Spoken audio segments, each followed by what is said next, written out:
All right, good morning. I'll officially call to order the regular meeting of Coachella Valley Water District Board of Directors, February 24th, 2026 here in Coachella. And would you please stand and join me in the Pledge of Allegiance?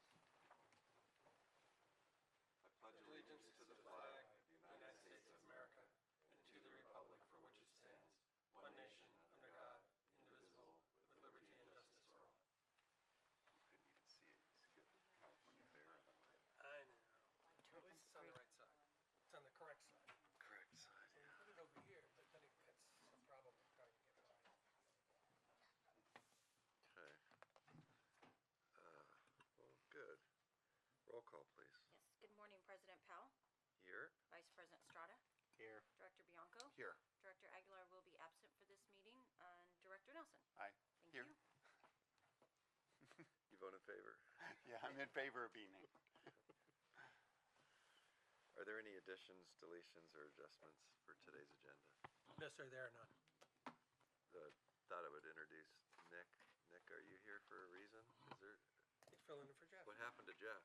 Jeff's asked me to get involved in the district and start to come to a couple meetings. Oh, okay. So he's just giving you like on-the-job training, or what is No, this? no, I've covered plenty of meetings before. Yeah. Yeah. Yeah. Unless Good. you're very swirly here. No, I thought maybe he's tired of us and he wants you to No, stay. he'll be here next time. Okay. All right. Well, But you have been here before? I have, yeah. Yeah, I've covered okay. a meeting I remember- at Palm Desert before. Yeah, I remember you once. Good. Well, welcome. Thank you. Keep us in line. Is there anyone from the public? Did we mention the additions, deletions? I already did. Yes, sir, none. Anyone from the public wishing to comment? Hearing none? And we have no No. Yeah, no letters, huh? letters. Consent calendar consists of item 5A through G. I'll make a motion to approve the consent calendar. I'll second. All in favor say aye. Aye. Aye, pass 4-0. On to Roberts. Good morning. 7A. This is the forbearance agreements for the conservation agreements. Yes, sir. Good morning, President Powell, members of the board. The item before you is to consider approval of not our forbearance agreement, but a forbearance agreement for a metropolitan/PVID fallowing program that extends from August of this year to December of this year. So this program is already in place. I think we as Coachella Valley Water District has already given the forbearance agreement for the term previous to this. And as you may remember, like in our situation, we were able to get an extension on our forbearance for the, I think for both Levy and the agricultural fallowing program for 2026. So this request before you is a similar sort of extension for Metropolitan and PVID's fallowing program. They simply just did not get it in time for our extension as part of our extension package that I came to the board with last year. So I think this is a pretty routine issue and happy to answer any questions that you might have on this. No. I don't have any. Do we?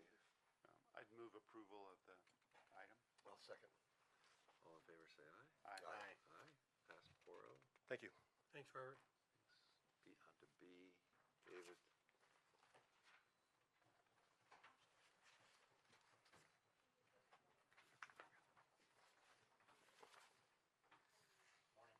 Morning. David. Purpose of this item is to authorize the general manager to execute a check request in the amount of $2,170,053 to Kinder Morgan for additional costs incurred today for the removal. or the David, your mic is relocation. off. Apologies.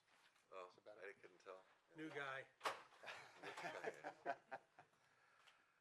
you can restart because nothing was captured. Okay.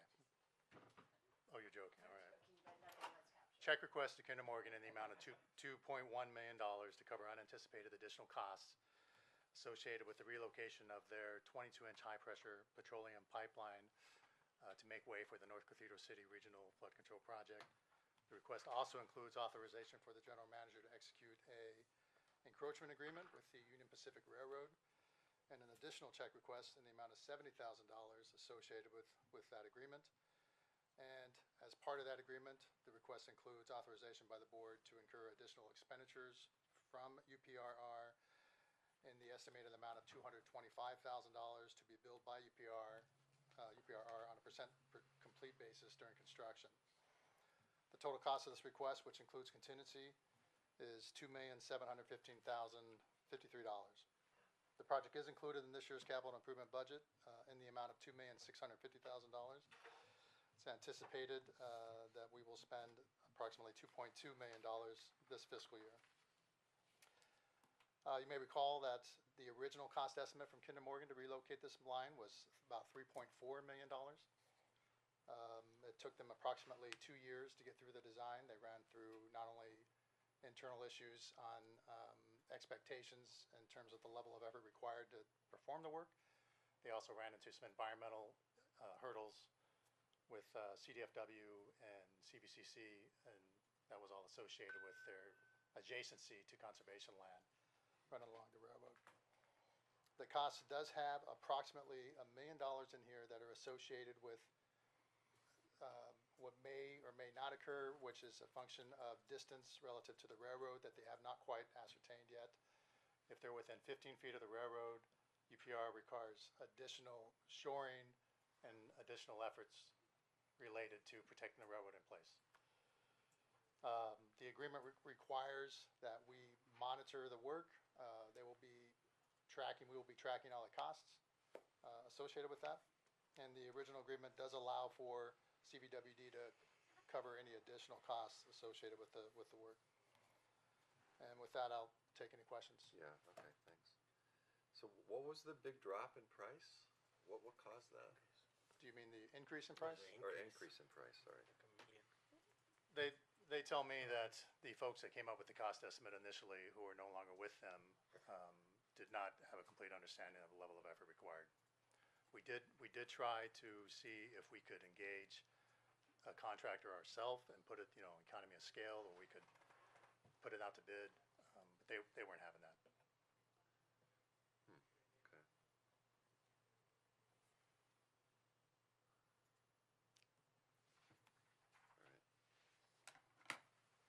Yeah, so again, we require them to move their line so we can move ahead with the Right. stormwater project. So it's incumbent that's a- upon us to pay that It's cost. a massive line. Yeah, It's natural 2,500. gas in there? it's petroleum. It's 2,500 PSI. It's a high pressure, 2,500? yeah, Petroleum. petroleum is. Push. So where's that coming from? My understanding is Texas. I think it's natural gas, right? They tell me it's petroleum. Isn't that the same thing? I don't think so. No? Petroleum's liquid. I don't think we have any petroleum going through the desert. I could be wrong, but I know they have a big gas pipeline goes right through. They do. Frisco. gas. It runs along the foothills, I believe. Yeah. It's a 30-inch. That one's a 30-inch. Yeah. I've been a part of relocating that. there's like oil in there. Yeah. I mean, man, natural gas is considered a petroleum product. I think it is. It's, yeah, because that's what's in Texas, right? So they're Liquid natural gas, right? liquid LNG, yeah.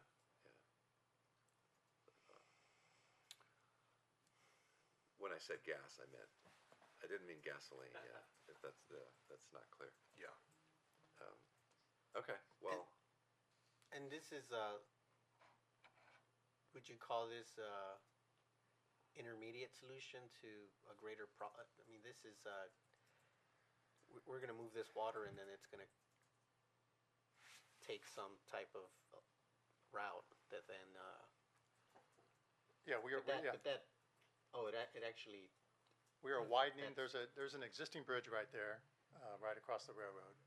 We are widening that bridge. We're bracing, putting cross bracing on the bridge, and we're lining it and we were capturing the flows on the north side and taking it over to the main channel there. And you may recall from the Tropical Storm Hillary, a lot of that flow stayed on the north side. So had this channel been in place, we might have captured a lot And of then that. when it dumps, where does it dump? It goes into the Whitewater River, which conveys to the Salton Sea. We just can't really see it there? Yeah, it's just not zoomed out. I mean, So there's a path that it'll take yes, to reach that? it's discharging, as you see it right there, that is part of the Whitewater River stormwater channel. Okay, that green line is the boundary of the, The green line is just the boundary of that screenshot. But the Whitewater River runs south along parallel to that levee, which is the line that you see right here. So this is all Whitewater River. okay. What's the north-south road on the left? This one right here is Gene Autry. Gene Autry?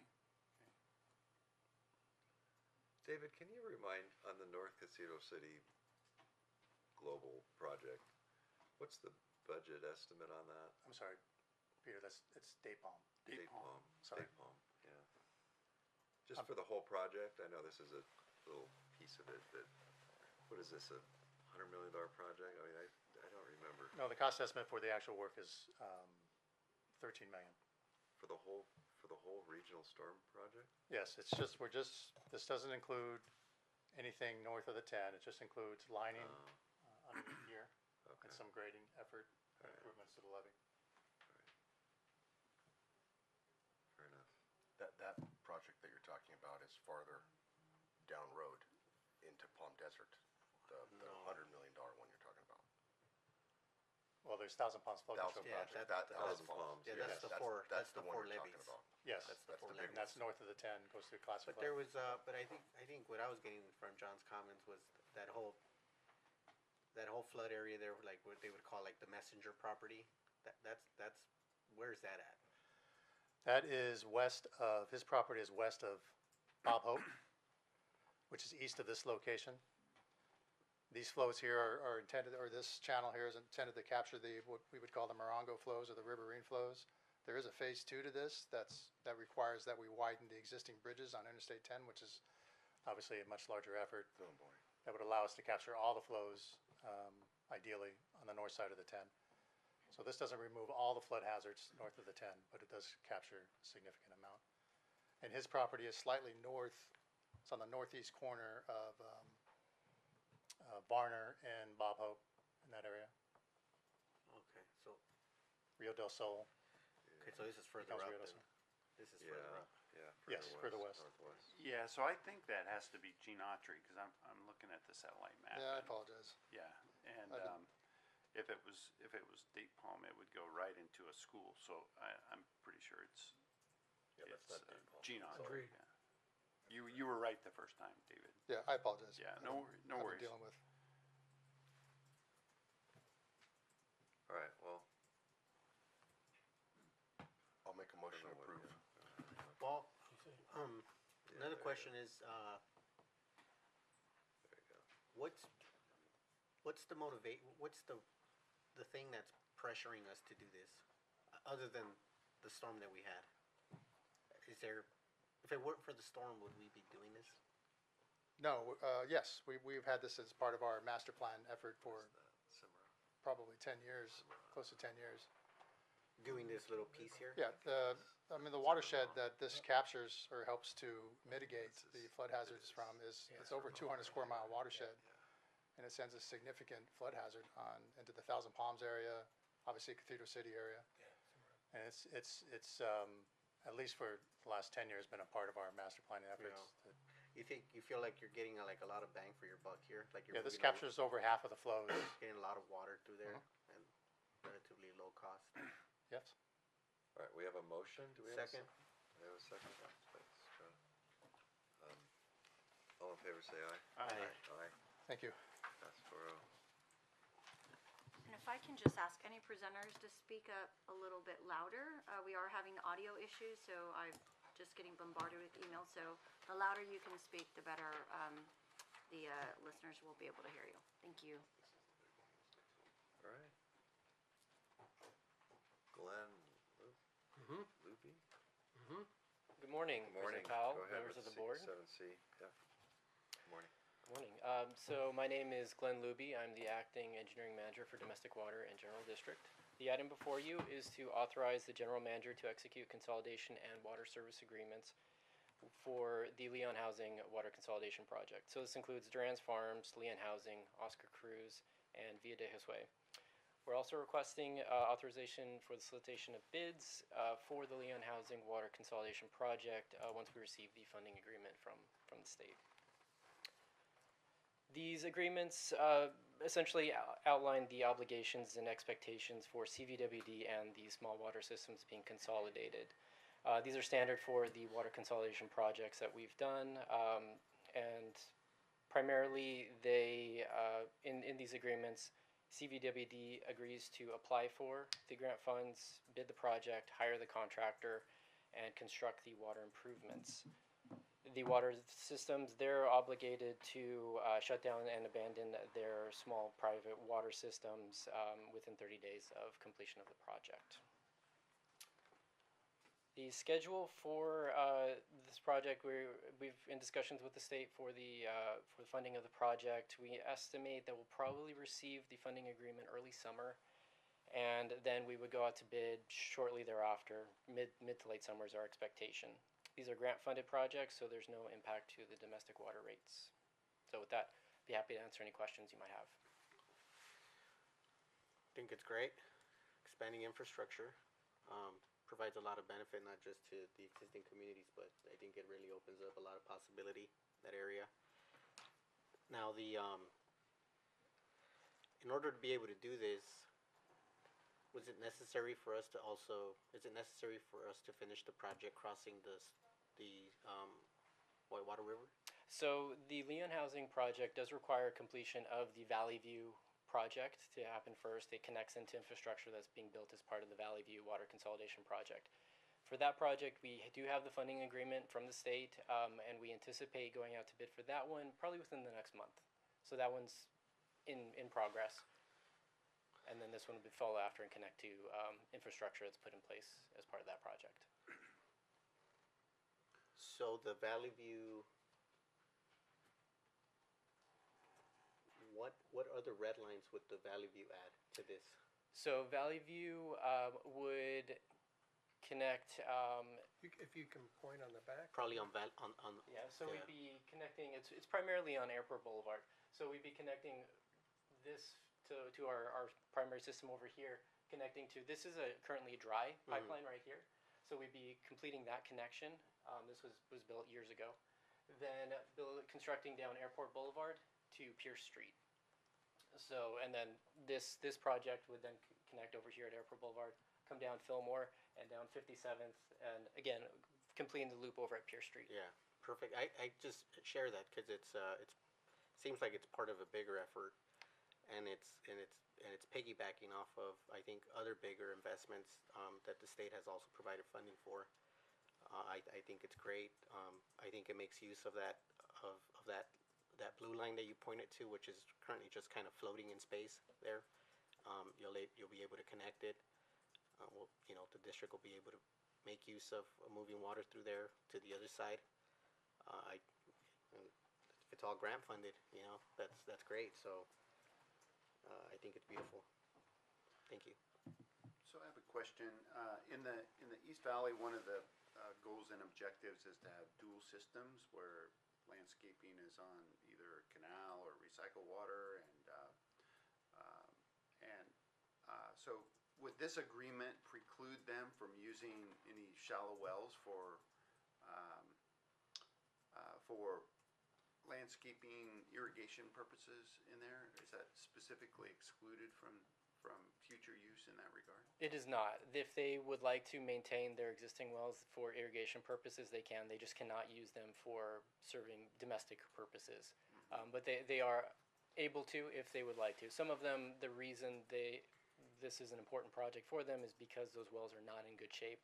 There's risks for them failing. Yeah. So this secures the just general drinking water needs for these systems. And if the well is in adequate condition, or they're welcome to use it as long as they would like to. Okay.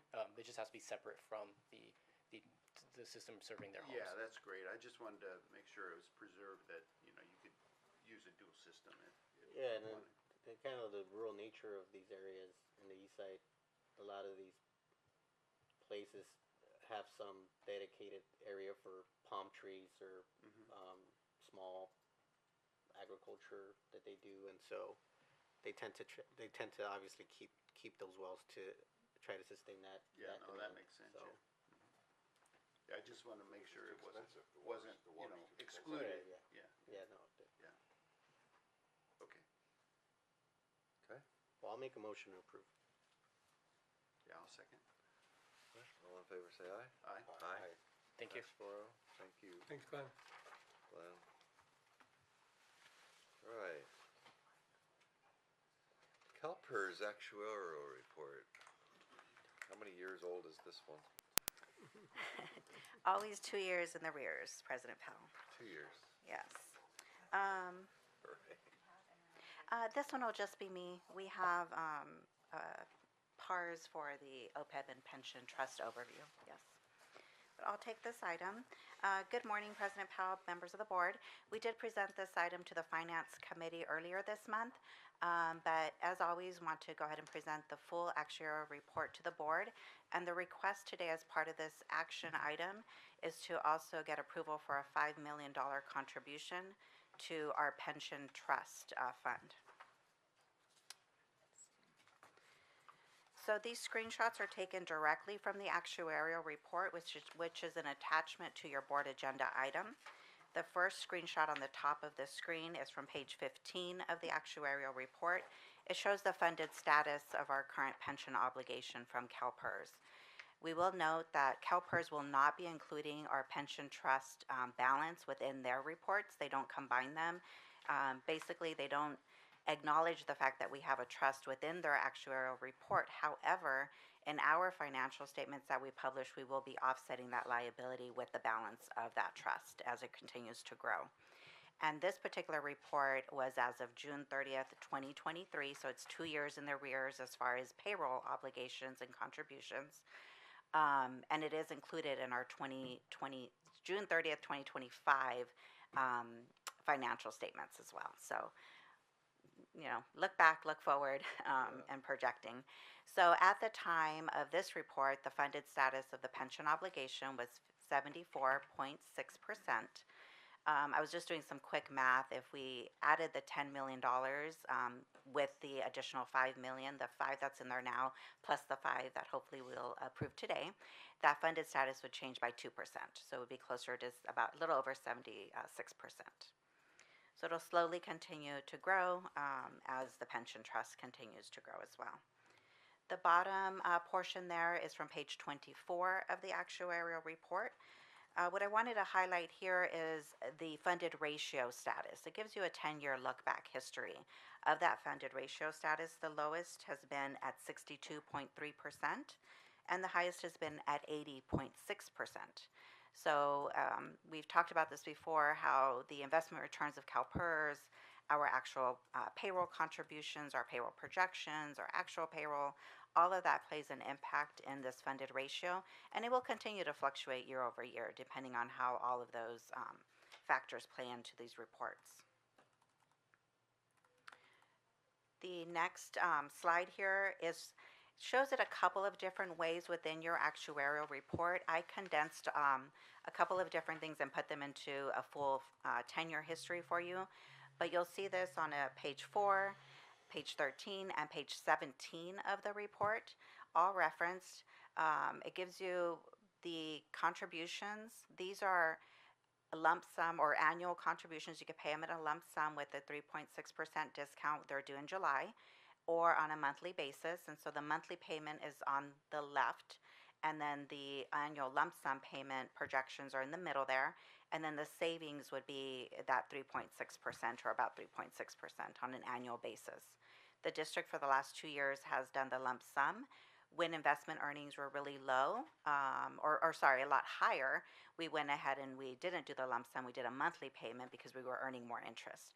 So on an annual basis, Chandler and the district will continue to evaluate if the lump sum payment is a more prudent way to do that, or if we want to keep the investments or the cash in our funds and then send the monthly payments. So we'll bring that particular action item to the board in June, since the payment is due in July, but just wanted to give you projections on what that is.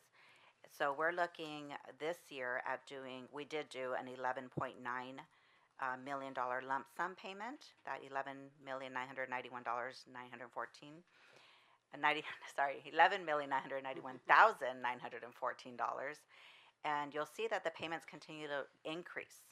So those are projections from CalPERS. They do adjust them on an annual basis, but they are giving us projections all the way up to nearly $16 million on this unfunded accrued liability. And those are in addition to our bi-weekly CalPERS contributions that are made through payroll.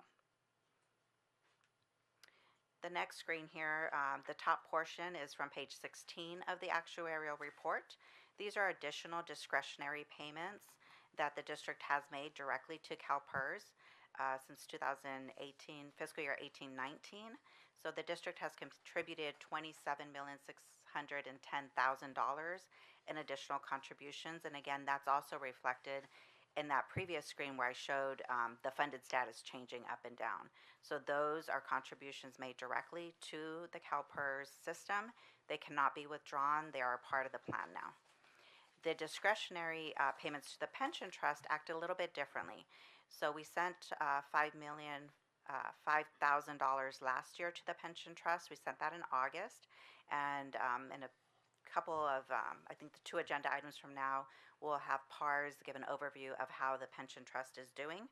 And again, this action item today is asking for the board to approve an additional $5 million contribution to that pension trust. And you might ask why. Why are we setting up a pension trust? There's lots of flexibility within the pension trust, but we also want to review the CalPERS investment returns. So you see this is a look back. This is directly, again, from the CalPERS actuarial report, page 9 of the report. You'll see there are very high years, the highest being 21.3% rate of return, and also as low as 23.6% rate of return. And then at the bottom, bottom kind of left, there says discount rate change. That is the anticipated interest rate of return that CalPERS has. So a few years ago in 2005, that rate of return was 7.75. I remember it being 8.25%. You know, I won't tell you when that was, but I remember it being that high. And now it's down to 6.8%. So over the years, they have adjusted down their projected investment rates of return. Again, when PARS goes over the investment portfolio, last year their investment portfolio, the one that we have selected to manage both the OPEB and the pension trust, had a rate of return of 14.96%, and CalPERS had an investment return of 11.6%. So the trust that the district has set up for both OPEB and pension is outperforming the CalPERS rates of return. And if the district, this is always an interesting one for me, I always look at this on page 30 of the actuarial report, if the district chose to terminate the CalPERS pension as an option for future retirement benefits for the district would need to pay out $395 million to do that, almost $396 million. And this changes. I've seen this be closer to $1 billion when the investment returns were lower, because it takes what they consider very low market, low risk investments, and then that's how they project out what the district would need to pay as a lump sum in order to terminate the pension obligation. So it's nearly impossible to get out of CalPERS, but just wanted to highlight that is an option, and here's what it would take to do so. And the pension trust itself, I know we covered this a lot when we established the trust, but want to highlight some of the benefits of having both a pension and an OPEB trust. The funded status does change. It has investment flexibility, where the board gets to decide what investment strategy you select for the investment returns. Then we do have an improved credit rating when we go out to Standard & Poor's or Fitch. They're looking at the liability. It's a big liability of the district. It's a long-term liability. We, are like I just mentioned earlier, probably not going to get out of CalPERS. So they want to know that we're managing it appropriately. We also have legal protection. Once these funds or these investments are in the trust or with CalPERS, they cannot be touched, for any legal obligations the district may have. And so it just shows the employees that you are committed to funding their future pension obligations. And then the budgetary flexibility, we have used this for our OPEB trust, where we have drawn down on the trust for, I believe, 3 years now in order to reimburse the district, and it's about $850,000 for the OPEB trust. We are not looking to do any reimbursements for the pension trust until it gets relatively funded, maybe $40-50 million, but you could then at that point maybe take down the interest earnings and offset some of that unfunded accrued liability payment of the nearly $15-16 million on an ongoing basis, and that is completely okay. You could also take down the full amount if there is some budgetary constraint at any point in time. But it has to be used to pay those pension benefits to CalPERS. And that concludes my presentation. I'm happy to answer any questions you might have on the report or any other things you have before giving us the okay to do that $5 million contribution.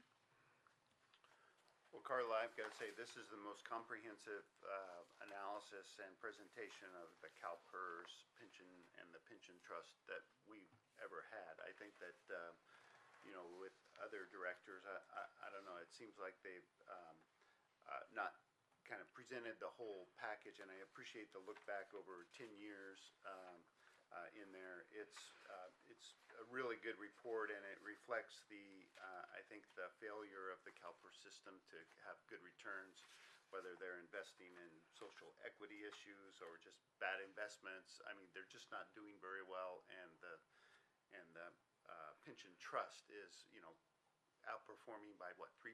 It's just amazing. About 3%. So, I mean, with good oversight and direction and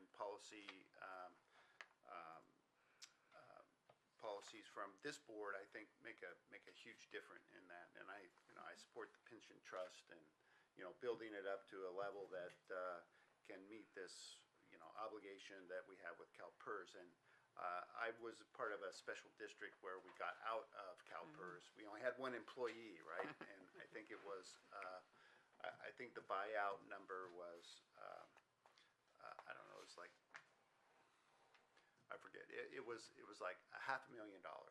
And when we went to buy it out, they demanded over $1 million because they said, oh, the discount rate's gone down, so we need to have more funds. And so I agree with your statement. It's really tough to get out. Not impossible, but really tough, right? So, I mean, for those reasons, I think we're on the right track in providing another $5 million to this fund, the pension trust, and it does do a lot to ensure the economic viability of the pensions. Yeah. I mean, at least we're keeping up with it, Yeah. percentage-wise. I agree. So is that a motion and a I would second? I would move It sounded like a motion. I'll second. Great. Yeah, good Thank you. presentation. All in favor, say aye. Aye. Aye. Aye. Passed 4-0. Sorry, I didn't mean to take it. Yeah, no, I was kind of wondering the same thing. So, Dan, oh, you're not Dan. Hi. Hey, Tom. I'm not Dan, Hello. no. Good morning, President Powell, members of the board. For the record, Tom West, Assistant Director of Sanitation. We have before you a recommendation to authorize the general manager to execute a contract services agreement with Meta Mechanical Company in the amount of $1,254,000. And this is for the B Plant Clarifier Upgrade Project at Warp Water Reclamation Plant number 10. And also approve additional contingency expenditures of $146,000 for a total request of $1.4 million. This is a multi-year effort and is included in the operating budgets for fiscal years 2026 and 2027 in the amounts of $800,000 in this current fiscal year and $600,000 in next fiscal year. There will be no adverse impact on the budgets. This project includes upgrading the B plant secondary clarifiers at Warp 10, which includes the chain and flight systems to optimize the removal of floating foams and also solids, as well as other improvements to the treatment process. This was initially constructed in 1982, and this system is designed to treat 8 million gallons a day of raw wastewater. Following a comprehensive inspection and condition assessment, which we completed last fiscal year, the rehabilitation was requested to ensure the continuity of service and will reduce future operational risks and minimize the potential for unplanned outages. Invitation to bid number 2025-50 was advertised on December 3rd, 2025, and on January 20th, 2026, 5 bids were received, and we evaluated those submissions, and based on the criteria outlined in the bid package, we selected MMC to complete the refurbishment and upgrade of the B plant clarifier at Warp 10. With that, I'll open it up to any questions you might have. Thank you. Questions? No?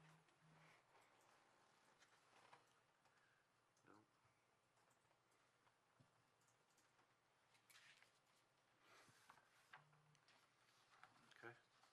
I'll move approval. There's no discussion or questions. Yeah, I'll second. We have a motion and a second. All in favor, say aye. Aye. Aye. Passed 4-0. Thank you. Loud 'em, Tom. I know, that was dry. Yeah.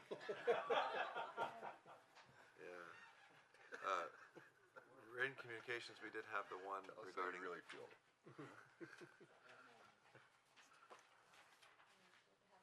Well, the one as shown on the board packet, and then here we have the review of PARS Trust, OPEB. Go ahead, Carla. As promised. We do have Keith and Ryan online that will be providing the presentation. This is the first time that we are reviewing these combined OPEB and pension trust under the PARS administration. If you recall, the board approved the PARS pension and OPEB trust plan in May of 2025. We moved over all of the funds shortly thereafter in August once all the paperwork was done, and then also did that $5 million initial contribution to the pension trust. And so I'll turn it over to Keith and Ryan, and you guys, they can't see the screen, so they're going to let me know what page to go to, and we'll work this as best we can. But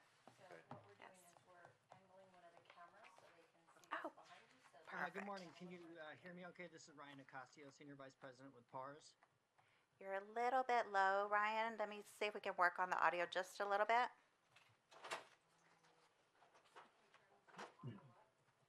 And just to make sure, this is Keith Dribbling. I just want to make sure you can hear me. Not yet. Well, Okay. We can just barely hear you. Like a whisper. Hopefully you can hear me okay. I'll try to speak as loud as possible. Use your outside voice. Okay. Good morning, Ryan Acasio, Senior Vice President with PARS. Thank you for the opportunity to speak. And Yeah, all right, would you? Ryan, could you hold on just a second? Oh, sure thing, sure. Yeah, we're not gonna hear anything. Hard to listen. This will be a quick item then. It's a thick packet. We won't be, we had a pre-meeting and I indicated a couple pages that we want to highlight. We can always go through all of them if you wish, but the intent is to do a high-level overview. I let them know that you had an intense market update from Chandler during our last meeting. And so the intent of this agenda item is not to do a market update in full again, maybe just 2 of the market pages, and then really go over the investment returns for both the OPEB and the pension trust. I think And that's the key. Is that's how it. are they doing yes, compared to the Exactly. competition? absolutely. But as always, we are here to address any questions on the full presentation if need be. Can you go ahead and try again, Ryan? Yeah, hopefully you can hear me better. Perfect. Much Yes. better, much better. All right, fantastic. So again, Ryan Acasio, Senior Vice President with PARS. I'll go real quickly through our presentation. Slide 6 is just a quick overview, again, reminder of the combination trust, where the district is pre-funding both OPEB and pension liabilities in this combination trust, where we have it illustrated in these two separate buckets, about 41.7 million OPEB, 5.2 million in pension. And the next slide, just a quick background where you have the ability to pre-fund these liabilities over the 15 trust. And with the IRS private letter ruling that applies to both of these, any income derived from this 115 trust is tax exempt, so it allows you to grow your assets faster that address those liabilities. And at the end of the day, you always have the ability to pay directly for both OPEB and pension or reimburse the district for those expenses. So a quick summary on the next slide, 9. You know, as Carla mentioned, this was adopted in May of 2025 with the first transfer taking place in August of 2025. Balance strategies is selected for both OPEB and pension, but with our pension. So again, this is just about 5 months worth of activity with that initial transfer. Net investment earnings since that transfer about 1.8 million. So account balance of 41.2 million as of December 31st, 2025. And the next slide, 12, just a summary of your OPEB status. So where, again, this is a snapshot of the liabilities as of June 30, 2025. Your assets, about 39 million. Your liability, about 38 million. So you are slightly overfunded, about 104% funded, where your net OPEB liability, about a 1.7 million excess.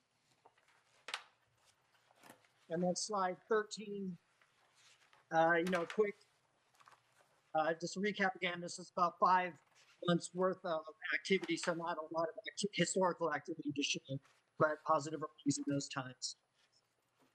And then if you can slip to slide 15 on the pension side, again, a contribution was made in August of a little over 5 million, and the balance as of December 31st, about 5.2 million.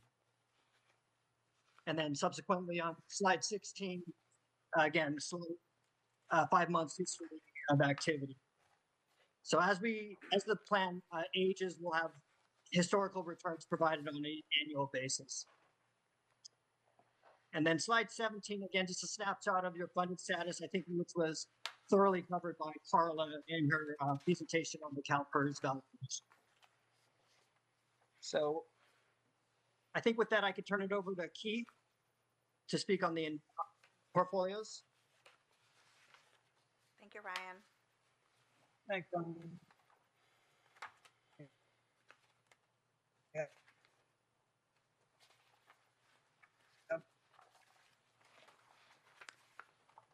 Keith, we can't hear you.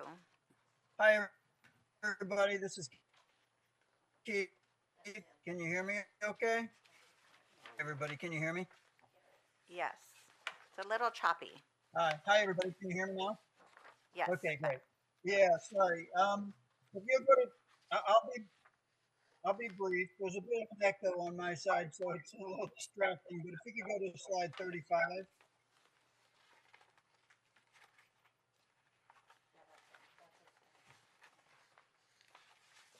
So both strategies, both the OPEB and the pension, are in the balanced strategic blend investment objective.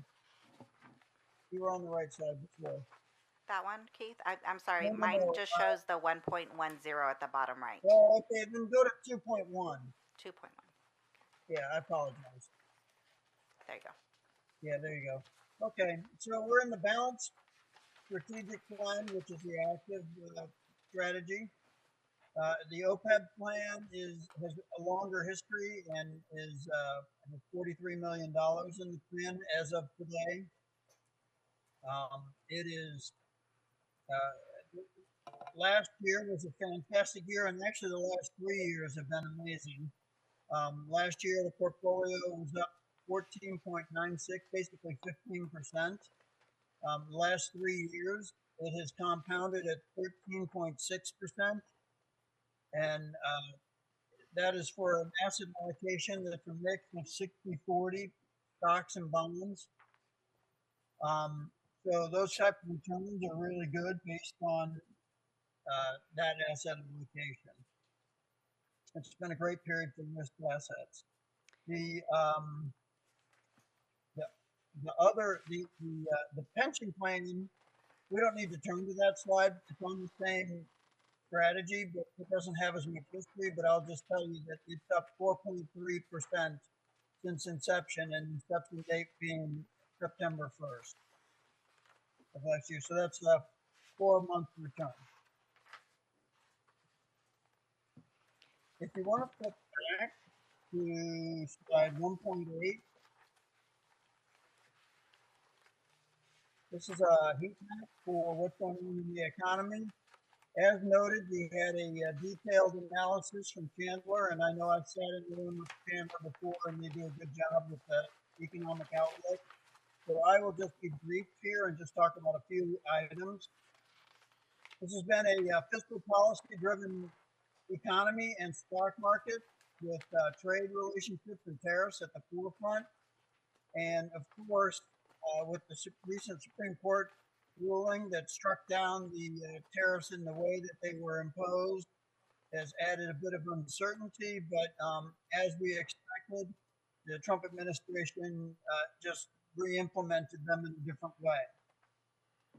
Other items that are driving the economy and the stock market are deregulation, which has helped business sentiment and risk appetite. The big beautiful bill, which is the tax and spending bill, and that is very stimulative for economic growth, both from the perspective of higher tax returns and incentives for business to invest in companies. And then, of course, our deportations have had an effect on the labor market. In terms of the Fed lowered rates 3 times last year as it became more concerned about employment than inflation. We had a drop in demand for labor and a drop in the supply of available labor. So the unemployment rate has remained pretty stable, but that drop in the demand for labor caught the Fed's eye, and that's why they lowered it.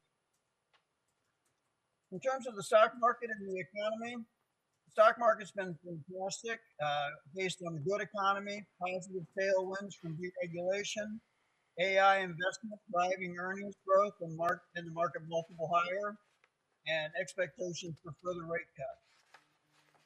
The economy is being supported by a strong consumer, stable employment, higher tax refunds than in past years to help consumer spending, and higher business capex, and that they are going to be able to write it all off in the first year. If you'll, I might add one item that has come back into the eye of the market is political risk or instability and geopolitical issues. So hopefully that will not end up taking over. If you go to page 1.1, 1.10. 1.10? Yeah, there you go. So this is our positioning slide, and I would just say, I look at it like it's a fairway, and at the moment we are positioned up the middle of the fairway, so we are at the strategic asset allocation. We are sort of neutral to the strategic asset allocation, so right at that 60-40 mix of stocks and bonds. And then we're balancing the risks of policy uncertainty, elevated valuations, and maybe some geopolitical risks heating up again with a good economy, supporting company fundamentals, AI enthusiasm, and rate cuts from the Fed. And so if you sort of look at that as the positive case and the negative case, that gives us no clear direction to build the portfolio, so we've done it on the strategic asset allocation. That concludes my comments, and I'm glad to take any questions. Questions? questions for Keith or Ryan? No. There's one thing I did want to point out. Keith just mentioned that the OPEB trust has about a $43 million balance, if I heard correctly, and the report Right. has a $41.7 million balance. And every year we do that reimbursement I mentioned earlier. We've been doing about $560,000, but we could go up to about 1.5 million. Last year, the OPEB trust was 104% funded, and with the strong investment returns continuing this year, we may want to do a higher reimbursement. So that's kind of our next objective over the next few months to evaluate that. And that reimbursement is usually done in July after we've closed out the final payroll period and the retiree health benefits for the fiscal year. So we budgeted for the 550 or so thousand, but we'll likely do a little bit higher reimbursement so that we don't get the attention of the IRS for being super overly funded, and we manage that properly, and that is the objective of the trust to begin with. Right, good. Yeah, and I'd just like to say congratulations on a really responsible funding plan. It's good for the employees and it's good for the ratepayers. And so, it's good. Good for PARS. Good, yes. Good for all, yes. You're welcome. All right, Thank you. thank you. All right. Nice to see everybody. Thank you. Yes. Bye-bye. That's it for the meat of the agenda. We are on to board comments. Director Nelson. Yeah, 9 o'clock. I have some formal comments to make this morning. And I just want to let you know that I'm going to be resigning my position from the CVWD director as of end of March, 1st of April-ish, exact date yet to be determined. After careful consideration and believing I've faithfully fulfilled some responsibilities to the district, and for personal reasons I've decided to leave the board and pursue other ways to continue contributing to the community that Darlene and I have proudly called home since 1987. It's been an honor to serve the district, which represents nearly 25% of its history. Amazing. And I've had the privilege of working alongside some outstanding general managers, including Lo Weeks, Tom Levy, Steve Robbins, and of course Jim Barrett. I'm equally grateful to the dedication and leadership of my fellow directors, past and present, including directors Larson, Kadikas, McFadden, DeClotz, of note, as strong examples. And I'd like to thank you all, John, Costello, Anthony, for your continued service and hard work in meeting and commitment and leadership there. So I thank you all. The district staff, of course, is truly exceptional and remains its greatest strength. The professionalism and dedication of 500 plus employees are what makes CVWD special. Carrie, who just left us, but Louise, Stan, Carla, Scott, and Scott, Karen, Sylvia, Robert, and so many others.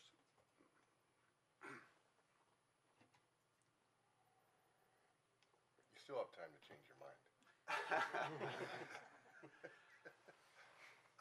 I'm especially proud of the district's accomplishments in the groundwater recharge, including the Levy Mid-Valley projects, both the Phase 1 and upcoming Phase 2, as well as the Whitewater River improvements. Securing QSA, State Water Project imported water supplies. Gosh, I didn't think I'd be this emotional. Has been critical to our long-term sustainability. Our recycled water projects stand as a testament to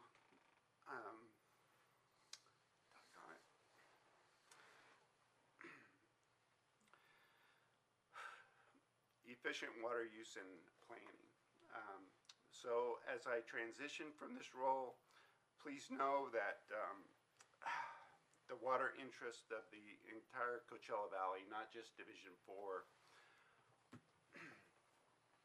will always be important to me. And I've taken seriously this responsibility to uphold the vision and bold leadership of those who committed to the Colorado River and State Water Project to secure the valley's future. I look forward to participating in the few remaining meetings I have, and will continue to serve on the Colorado River Board of California even after my departure until the board determines whether to retain me in that role, appoint an alternate, or designate another director. So with that, it's been a privilege. Thank you. Yeah. Yeah. Yeah, I mean, you definitely put in the years, Peter. My gosh. How many years? 25. What did you say, 25, over 25% of the, Well, we're 20 what, 100? over and, 20% of the districts? Yeah, almost 20, over 20%. That's insane. Wow. Well, you know, congratulations on a job well done. It's been a real honor to serve with you. And Thank you. I don't really know what to say because I'm caught off guard. I didn't know this was coming, so I'm really shocked. So I will save my comments for another time because I'm Great. Sorry to shock you. Yeah, and I feel the same way, Peter. I think that the one thing I do know is that you're a huge asset to this district. You're a huge asset to this valley. And just hearing you say what you just said, it's just like, what the hell's going on? You know, and I can't imagine, you know, anyone out there who will be able to replace you to the level of commitment and knowledge that I think you're providing this district and this valley. So I'll save my comments as well, because that's kind of the first things that come to my mind. But just like Anthony said, you still have time to change your mind. So so maybe when you hear from both of us, we're gonna try to convince you. So, but anyways, thank you for everything. Thank you. yeah. Amazing. Huh. How long are we all gonna be here? Jeez. Well, at least you're almost there. I'm almost there. Yeah, right? This I will got be- this another is my I got another 10 years to get to you, but Yeah. it'll go I by told the fast. story the other day of John and I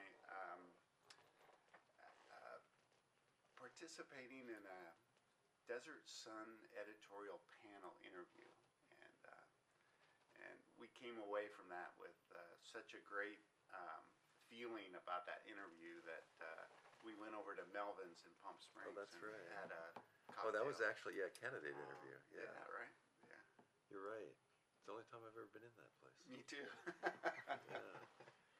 Is that where they do that bananas flambe or something? Is that what Oh, you know, I don't really know. I know it's Yeah, they a do. I don't know old either. time That's where they- Palm Springs. Yeah. If you want a you know, martini in the middle of the icon. afternoon, that's Yeah. where you go. Okay. Yeah. You know, the other thing I didn't mention, but you are, and I'm sure you'll continue to be, just a really strong asset to California. You know, I mean, Colorado River, obviously, but also all the other things that are happening. You know, state water projects, sites, etc. Mhm. You bet. We need that advocacy on this board, and we need the knowledge and, you know, it's a lot of it's facts and a lot of it's people, who you know and how and what relationships, and you have so many good ones that, you know, throughout California water in the West. It's hard to replace that. I mean, you can't replace it because it'll take years for somebody to get up to speed. sometimes they never do. Yeah, I know. We had a couple clunkers on this board that you didn't mention. I can think of. Yeah. Yeah. But you know, the main thing for this district is managing our water.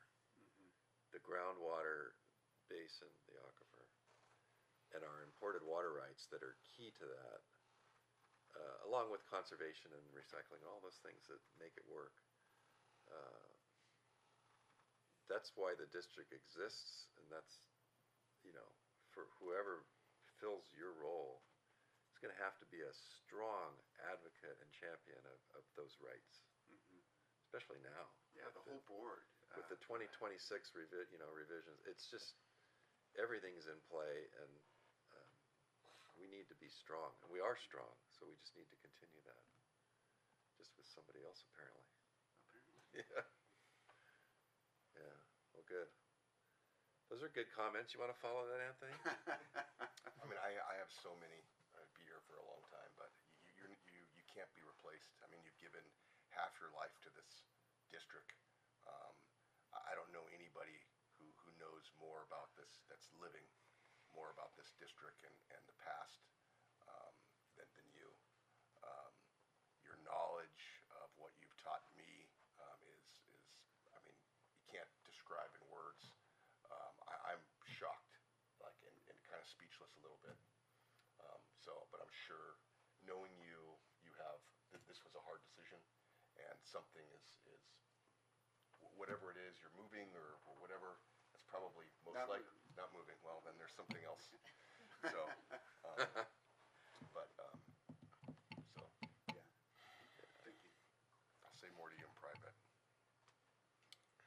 Okay, we're in general comments, right? Yeah, it's your turn. Okay, so I just wanted to say that I was not able to attend in person at the study session, but I did view the session and wanted to make comment in particular on an item, a project that was identified. It was the Ladera project for that, what I think is being called the in-loop project, in-loop recharge project.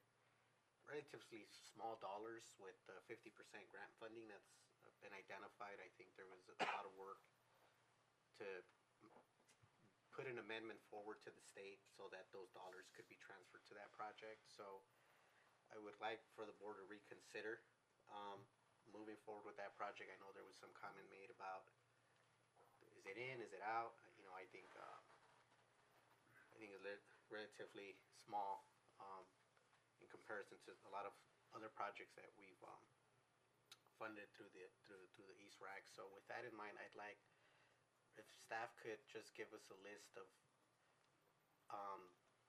the projects that have been funded by the East RAC in-lieu recharge projects since maybe like 2014.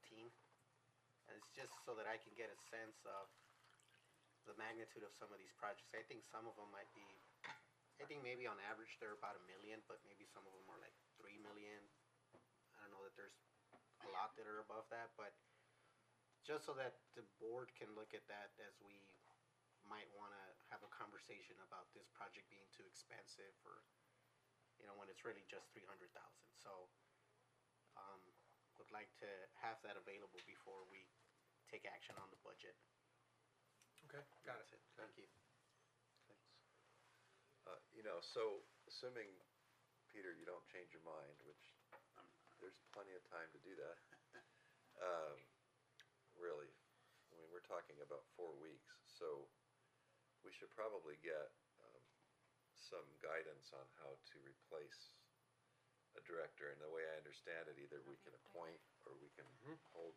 It's probably too far away from November, so you'd have to probably do a special election, or? Yeah, we would look at, we could look at that. We would essentially follow the similar process that we did when Director O'Dowd vacated. So depending on his official last date, I have so many days to contact and notify the Registrar of Voters, and then the clock and essentially starts for the board to determine whether you'd like to make an appointment or revert that to the county and let the county do a special election or appointment.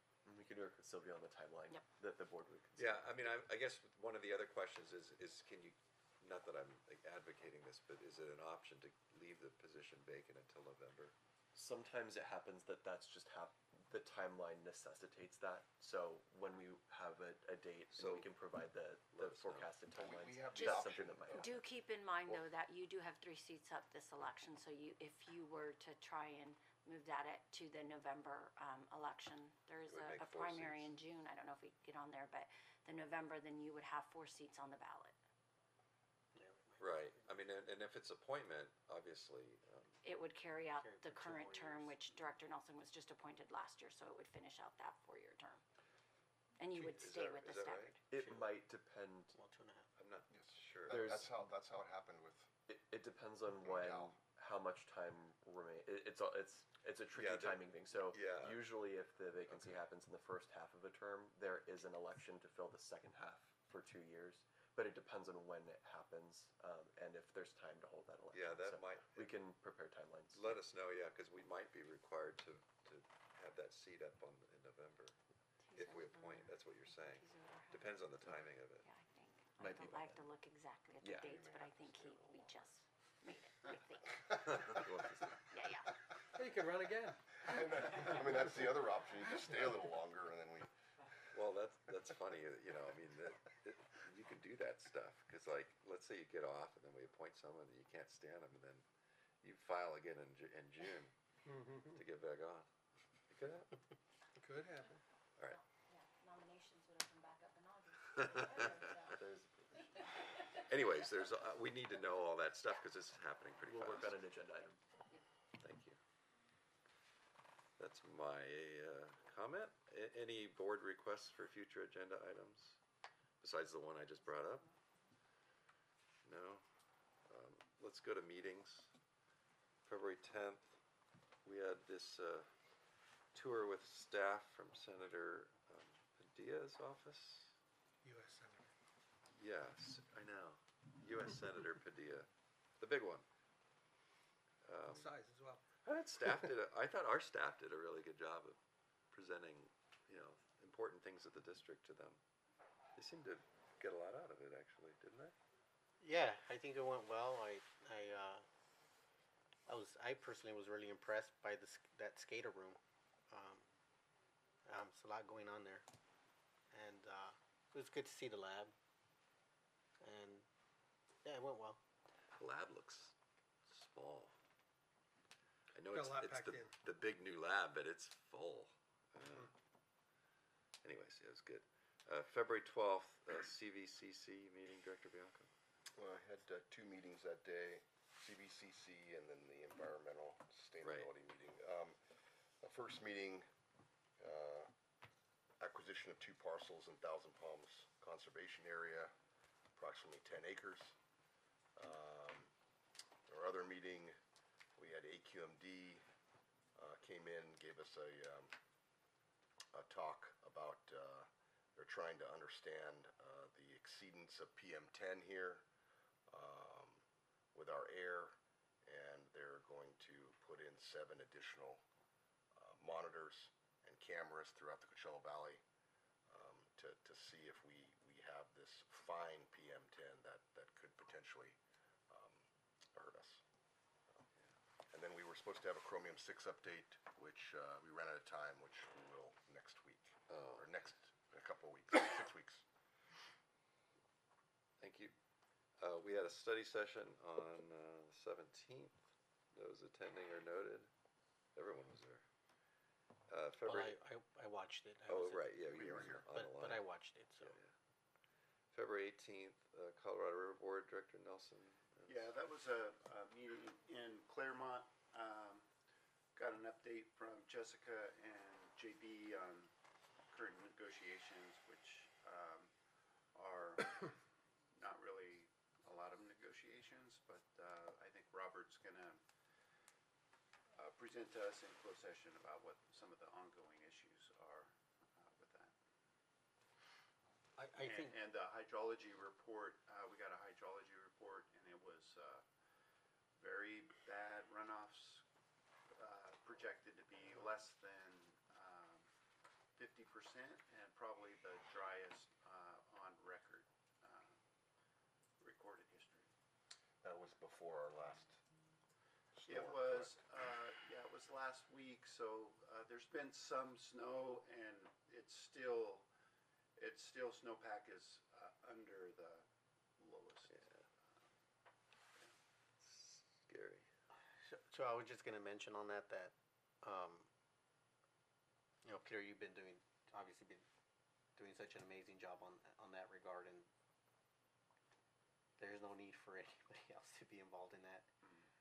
And, but I think that with this transition, it's probably gonna take both whoever's the voting member and the alternate to probably join together. So I know JB Hamby and Gina do that, right? Or is Gina representing IID and Hamby is like not representing IID, or So how does that work? Gina is an alternate to JB, so But she JB is on the Colorado River Yes. Board, as a IID director, as the IID representative. And so from that, the Colorado River Board of California elects a chairman.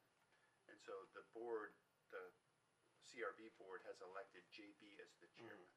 So he has an alternate who is Gina. So I'm the primary on the Colorado River Board, and you're the alternate. Yeah, the point appointed by the governor. Yeah, the point that I was making is that Gina sits at the table, I think, pretty often, She's right? not. No, she's not at the table. No? But she doesn't get a vote. If JB votes. She doesn't get a vote, but she's there. She doesn't get a vote. But Yeah, but she's there. But she's If there. JB's not there, then she votes. Yeah. Okay. So, yeah, then we're gonna have to figure that out.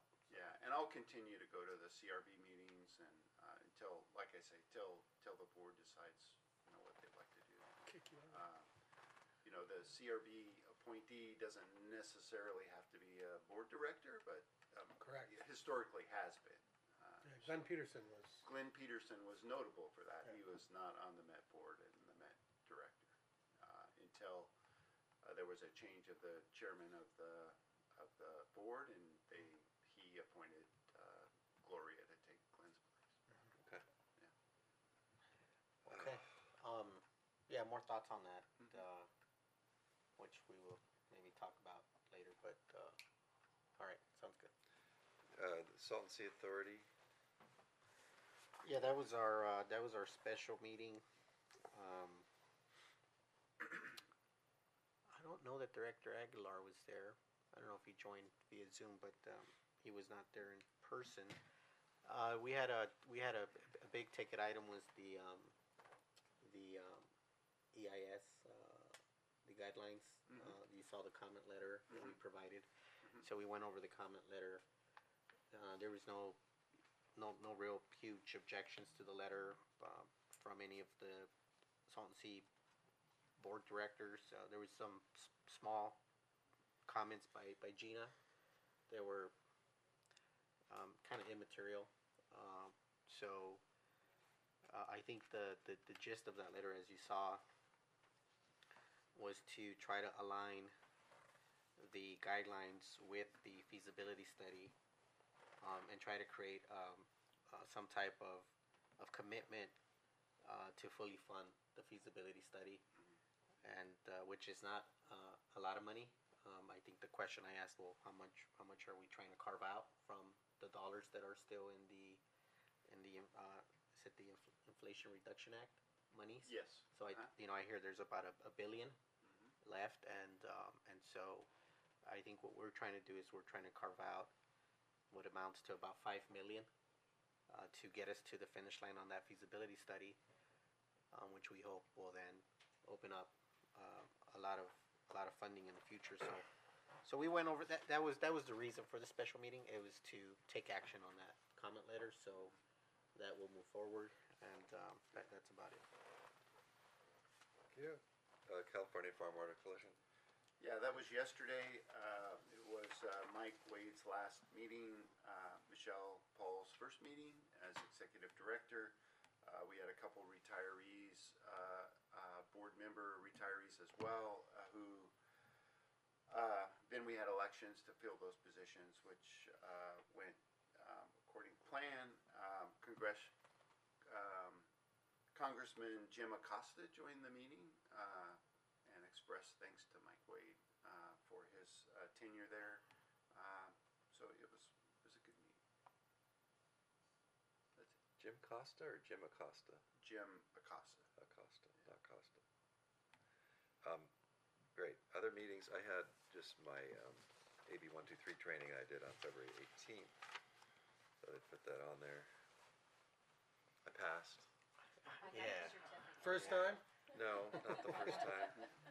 Remember? Remember the answer. The correct answer buy is another buy round, another round buy of another drinks. I round. didn't get that one right. I'll get that one right. Yeah. All right. Is that test mandatory Yeah. this year? Every 2 years? It's every 2 years. So usually we send you email reminders at least 60 days or so before it's due. You can always volunteer to take it sooner, though. Yeah. I think the intent of the test is to make sure that you didn't just press play and then walk away. Yeah, and by the way, the second set of questions on the test are completely different than the first, so you can't like learn from your mistakes on the first time. And just do it, because I've done some of those trainings where you do that. I think some of the real estate stuff you can just go back and change your answer basically, but this one it's whole new questions. So I don't have another meeting, but I forgot to report this on general comments, and that's that there's this Ag Vision thing being put on Friday by the Growing Coachella Valley, and they have a stop at the 97.1. Thank you, Lorraine Scott. I think you'll have staff there to give a 20-minute presentation on history and the function, purpose of the canal and things like that. So, I guess I didn't realize they were trying to bring that many people, but they said like 60 people. So I think they're bringing together. I mean, you should know about this, right? Yeah, I mean, I'll be there. Yeah, you're there. So Yeah. so, I mean, are they really bringing like is Jeff Gonzalez coming or the reps or have you heard? I haven't seen the list, No. but I think so. Yeah, right. It's supposed to be. Yeah, and we're having lunch out there too. Yeah. So, anyways, I thank you both for. I don't know if they had been in contact with you, and so I don't know what their plan was. I don't think they had a plan. So thank you for kind of jumping in there. I think if someone's going to be talking about the canal, it ought to be CVWD. So thank you for doing that. And that's it. Good, appreciate And that. that's this Friday. So Yeah. if you want to go. Yeah, I know, I have a conflict. Any other meetings to report on? Is there a motion to approve per diem for those meetings reported on? So moved. Second. All in favor say aye. Aye. Aye. Pass 4-0. General manager report. Yes, sir. Having had a few minutes since Director Nelson's announcement, I have had time to reflect, although having been here 16 years now and general manager of 13 years, it's hard to capsulize the sense of value that Director Nelson has provided both me personally and to the district. I will say, though, having made a few career transitions in my life, when you dedicate so much time and energy and identify personally with issues and staff and your commitments, it's hard not to get emotional. So I wish you the best of luck. I'm sure we'll have time to have additional conversations moving on, but whatever it is you're moving to, they're lucky to have you, and please stop by and say hi every once in a while. That's all, sir. Thank you. Council comments. Just a brief report. Just a brief report on a recent Brown Act case. As some of you may know, and hopefully you don't have to deal with here at the district very often, if at all, is when you have a disruption in a meeting, there's two ways that you can deal with that. One, you can remove the disruptive individuals after providing them a warning. And two, if the meeting is so bad that removing individuals won't work, you can actually clear the room and only bring press back in. There was a recent case where the city of Berkeley City Council essentially just, the room was so disruptive, they just moved the meeting to a different room. They invited press in, and the Court of Appeal basically said they didn't follow the Brown Act procedures, which require you to clear the room. Essentially, if you're going to take that approach, you have to actually clear the same room and then restart the meeting in the same room. Again, hopefully never something that the district has to deal with, but I wanted to just provide What a if little it's a bit of background. director? That's a whole other. They're That's a allowed whole other kind of. They're worms. allowed to speak ad nauseum. They have different rules. That's a whole other issue. Been there, this is done for meetings, members of the public. In the past few years, the legislature has clarified the removal of individuals in the process, that you provide them a warning. Unless they actually make a threat in the meeting, you provide them a warning and allow them to kind of come into compliance. And then you can remove them if they're disruptive. So usually that's the way that you can get the meeting back in order. But every once in a while, if something might be so bad that you actually have to clear the room, but you have to maintain the same physical space. That'd be tough for us since we don't have any master at arms or bailiffs or anything like that. But I do recall a meeting when I first got here where there was a member of the public, Jeff Garachi, from the Regional Water Quality Control Board, who may still be there, that was very outspoken. And Corky was the president at the time. And she basically adjourned the meeting. And Peter was the one director that stayed on the dais just to kind of let him say his piece. And, you know, things did seem to calm down, and Corky brought the board back, reconvened the meeting, and we were off. But, yeah. Oh, she was mad at me. I bet she was. I bet she was. But that was interesting. Thank you. But we Thank don't you. have anybody to clear the room. But. Do we have any should- departmental reports? Should promote. Who would it be? Yeah, we'll promote. Hearing, We get some big guys. hearing none. At this time, the Sergeant board, Arms. at this time, the board recess into closed session to consider those items shown on the agenda. Following that, we will reconvene to report out.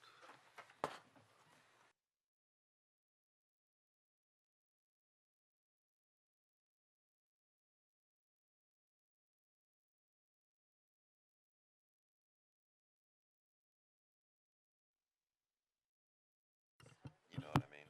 I do. Didn't take I don't want to lose more than one. A note?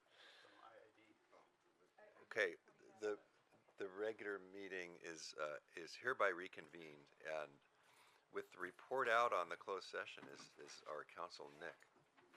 The board met in closed session on items 12A through C, and there's no reportable action. Thank you. Go, Nick. And with no further business, we are adjourned.